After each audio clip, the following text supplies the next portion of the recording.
کہ ابو جہل نے ایک دن پیغمبر اسلام سے ایک سوال کیا نا کہ تو یہ کہتا ہے کہ میں نبی ہوں، آخری نبی ہوں، مجھ سے پہلے جتنے نبی گزر چکے میں ان سب کا سردار ہوں، تو اگر ایسا تو نوح نبی تھے، ان کا معجزہ دیکھا، ابراہیم نبی تھے، ان کا معجزہ دیکھا، موسیٰ نبی تھے، ان کا معجزہ دیکھا، عیسیٰ نبی تھے، ان کا معجزہ دیکھا۔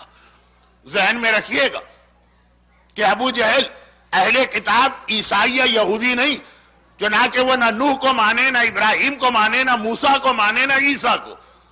کوئی عیسائی یہ سوال کرتا تو سمجھ میں آ رہا، کوئی یہودی یہ سوال کرتا تو سمجھ میں آ رہا۔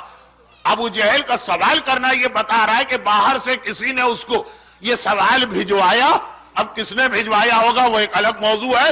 کہا کہ یہ 4 نبی تو ان کا سردار ہے نا، ان کا معجزہ دیکھا۔ بہت مشہور روایت ہے، پیغمبر نے وہ سارے معجزے دکھائے، مگر جو حضرت ابراہیم کا معجزہ دکھایا کہ مکے کے باہر ڈیزرٹ میں حضرت ابراہیم جیسی آگ روشن ہو۔ ابراہیم کا معجزہ تو یہ تھا کہ ابراہیم آگ میں گئے اور آگ باغ بن گئی، لیکن معجزہ ابراہیم کو جو رسول خدا نے ریپیٹ کیا۔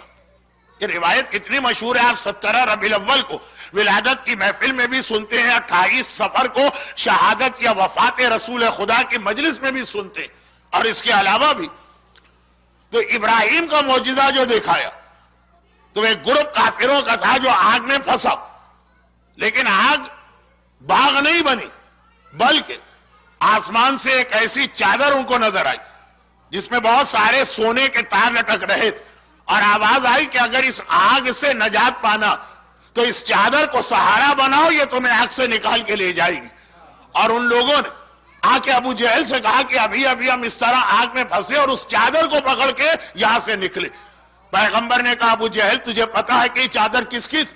یہ میری بیٹی زہرا کی چادر تھی، جس نے اس چادر کو تھام لیا خالی دنیا کی آگ سے نہیں بچے گا، قیامت کے دن بھی میدان قیامت سے وہ سیدھا جنت میں جائے گا۔ ایک حدیث ایک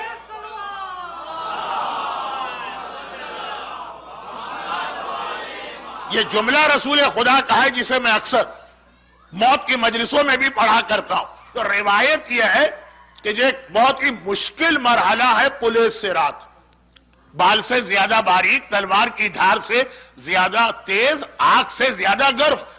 شہزادی کائنات کی چادر اتنی بڑی ہوگی کہ اس کا ایک سرا قیامت کے میدان میں ہوگا، دوسرا جنت کے اندر ہوگا۔ جو قیامت کے دن اس کو تھام لے گا، پولیس سرات سے اس کو گزرنا ہی نہیں ہے، وہ اوپر سے ہوتا ہوا جنت میں داخل ہوگا۔ یہ اللہ کے رسول نے ارشاد فرمایا۔ اب آئیے، وقت کم ہے ورنہ تو میں 14 معصومین میں سے ہر ایک کی ایک حدیث اسی عنوان پہ پڑھتا۔ تو اب پہلے معصوم کی حدیث آپ نے سنی، پیغمبر نے کہا کہ روز قیامت میری بیٹی فاطمہ خالی اس کی چادر کو تھامنے والے جنت میں جائیں گے، اور آخری معصوم، وقت کم ہے اس لیے ورنہ ہر معصوم کی حدیث ہے، الگ الگ حدیث ہے۔ تو پہلا معصوم، آخری معصوم۔ اگر آپ شیخ عباس قمی کی مشہور کتاب مفاتیح الجنان کو اٹھا کے دیکھیں تو بغداد کاظمین کی زیارت اس کے اندر حاجی علی بغدادی کا ایک واقعہ لکھا، جنہوں نے زیارت کرتے ہوئے یا زیارت کے لیے جاتے ہوئے، یہ حاجی علی بغدادی بغداد میں رہتے ہیں، ہر شب جمعہ کاظمین کی زیارت کے لیے جاتے ہیں۔ راستے میں ان کی زمانے کے امام سے اس طرح ملاقات ہوئی کہ اس وقت ان کو پتا نہیں تھا کہ یہ امام ہے، وہ بعد میں پتا چلا۔ واقعہ اتنا لمبا کہ خالی وہ واقعہ پڑھو، صرف وہ واقعہ تو 45 منٹ خالی اس واقعے میں صرف ہو جاتے ہیں، اتنا وقت نہیں۔ تو اس واقعے کے اندر حاجی علی بغدادی نے اتنا تو اندازہ کر لیا کہ کوئی بہت بڑا عالم میرے ساتھ سفر میں شریک، تو چند سوال کیے جن میں خمس کے بارے میں بھی تھا کہ میں پچھلے مہینے نجف گیا تھا اور وہاں مجتہدین کو یہ خمس دے کے آیا ہوں، لیکن جیسا کہ آپ نے آج دیکھا ہوگا بہت سارے لوگ ایسے ہیں کہ خمس کو مانتے ہیں، سیٹسفائیڈ نہیں ہے خمس استعمال کیسے ہو رہا، مرجے کو دیتے ہوئے بھی گھبراتے ہیں، دل میں خیال آتا ہے کہ ہم یہ خمس اپنی مرضی سے کیوں خرچ نہ کریں۔ ٹھیک ہے، ہم اپنی بیٹی کی شادی میں نہیں خرچ کریں گے، ہم اپنا مکان نہیں بنائیں گے، ہم اپنی گاڑی نہیں خریدیں گے، اچھے کام میں خرچ کریں گے. مسجد، امام باڑہ، یتیم خانہ، وہی خرچ کریں گے جہاں مرضی خرچ کرتا.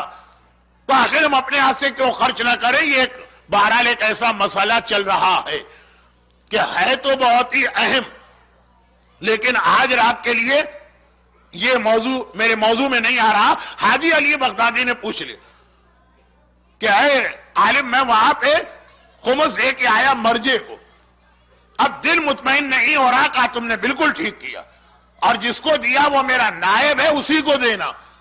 ابھی بھی حاجی علی نہ سمجھے کہ مجتہد کو اپنا نائب کہنے والا کون. وہ تو آخر میں پتا چلا. پورا واقعہ گجراتی کتابوں میں بھی ہے اور اردو، فارسی، عربی، بلکہ مفاتی کا پورا ترجمہ انگلش میں بھی قم سے انصاریان پبلیکیشنز نے چھاپ دیا. تو پورا واقعہ بہت مشہور. اس میں خمس کی بات تو اس لیے آ گئی کہ ماں کا حق، خدیجہ طاہرہ کا حق ہے خمس. خدیجہ طاہرہ کے احسان کو باقی امت نے بھلا دیا. کیا مومن بھی بھلا دے گا؟ کیا مومنہ بھی فراموش کر دے گی؟ یہ تو ایک بات تھی. اور اسی میں یہ واقعہ، اس میں ایک سوال حاجی علی بغدادی نے آخری معصوم سے، جن کے بارے میں بعد میں پتا چلا کہ یہ امام، ایک سوال یہ بھی کر لیا کہ ہمارے یہاں کے علماء ایک روایت پڑھتے ہیں کہ شہزادی کون ہے؟ قیامت کے دن گناہگار شیعوں کی بخشش و شفاعت کرائیں گی اور انہیں جنت میں داخل کریں گی. امان امان امان لزوار الحسین، یہ کہہ کر جو میرے بیٹے کی زیارت کو جاتا ہے میں اس کو امان دیتی ہوں. یہ روایت صحیح ہے کہ صحیح نہیں؟ زمانے کے امام نے کہا بالکل صحیح روایت ہے. روز قیامت حق شفاعت تو میری بیٹی، میری دادی کے پاس ہوگا، کیونکہ رسول نے یہ کہا کہ فاطمہ کے مہر میں حق شفاعت بھی دیا جا رہا، یہ بھی مہر فاطمہ کا حصہ. اچھا، ابھی بھی حاجی علی کا ذہن نہیں گیا کہ جو آپ کہہ رہا ہے کہ فاطمہ میری دادی، یہ بعد میں یہ 3 4 5 کلو جمع کر کے ان کو پتا چلا کہ یہ امام تھے. تو آخری امام بھی کہہ رہا گناہگاروں کو شہزادی شفاعت کروائیں گی، اور پہلا معصوم بھی یہ کہہ رہا جس نے چادر زہرا یا چادر تطہیر کا سہارا لیا وہ جنت میں